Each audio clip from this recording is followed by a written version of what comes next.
El niño y el chamuco. Buenas noches. Esta historia me la contó mi abuelo cuando yo era un niño. Era una de esas noches frías en las que el fuego de la chimenea alumbraba apenas el rostro cansado de mi viejo.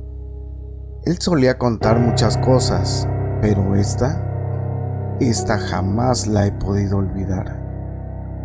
Decía que había ocurrido cuando él era joven, allá en Oquitoa, un pueblito perdido entre cerros y caminos polvorientos. En esos tiempos, las noches eran más oscuras, más silenciosas, y la gente decía que en los montes uno podía encontrarse con lo que fuera, incluso con el mismísimo diablo. Mi abuelo contaba que en una noche un campesino regresaba de trabajar. Venía solo, con el machete colgado al cinto y el sombrero cubriéndole el rostro, mientras cruzaba una cañada. Escuchó el llanto de un niño. Era un llanto bajito, ahogado, como si tuviera miedo de que alguien más lo escuchara. El hombre se detuvo y alumbró con su lámpara. A unos metros vio a un pequeño de unos 7 años, flaco, con la ropa sucia y los ojos enormes llenos de lágrimas. ¿Qué haces aquí, chamaco?, él le preguntó. El niño no respondía, solo temblaba. El campesino, conmovido, lo tomó de la mano. Vamos, te llevo a tu casa. No es hora para andar solo en el monte.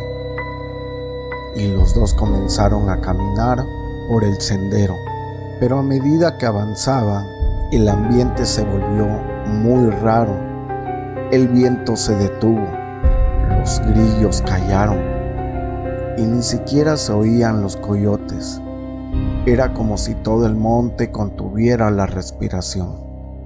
Mi abuelo decía que el hombre empezó a sentir un olor extraño, un olor fuerte, como azufre quemado. Al principio pensó que sería algún animal muerto, pero el hedor se hacía cada vez más intenso, hasta que le ardieron los ojos. El niño seguía callado, pero caminaba sin soltarle la mano. Cuando por fin vieron la silueta de un ranchito al fondo, el campesino respiró aliviado. Ahí está tu casa, muchacho. Ya casi llegamos.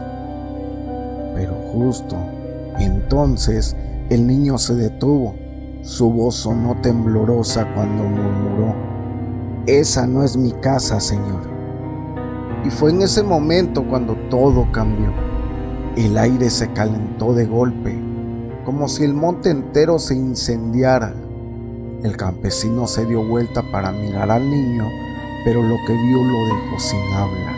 La piel del pequeño se ennegrecía, se cuarteaba como brasas encendidas, y de sus ojos comenzó a salir humo. Mi abuelo contaba que el hombre quiso correr, pero no pudo moverse.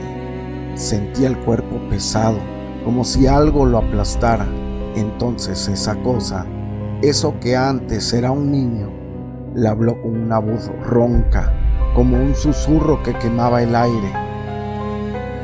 Tu madre te dijo que no salieras de noche, que el diablo ronda por los caminos. Y mira, aquí estoy. El campesino gritó con todas sus fuerzas, pero el monte no devolvió eco alguno. Lo último que vio antes de desmayarse fue al niño caminando hacia él, con una sonrisa deformada por el fuego. Mi abuelo siempre decía que ese hombre sobrevivió, pero jamás volvió a ser el mismo. Quedó mudo, sin poder pronunciar palabra, como si el miedo le hubiera robado la voz. Y aquí viene lo más perturbador. Mi abuelo juraba que ese niño del relato era su propio hermano. Después de aquella noche, nunca volvió a hablar. Solo se le veía mirando por la ventana cuando caía el sol, como si temiera que algo regresara a buscarlo. Cada vez que mi abuelo contaba esta historia, su mirada se perdía en las brasas de la chimenea y yo juraría que sus ojos se oscurecían, como si en el fondo de su memoria aún se escondiera aquel rostro encendido del demonio. Desde entonces aprendí una cosa: si alguna vez escuchas a un niño llorando solo en el monte, no te acerques. Podrías estar extendiéndole la mano al mismísimo Chamuco.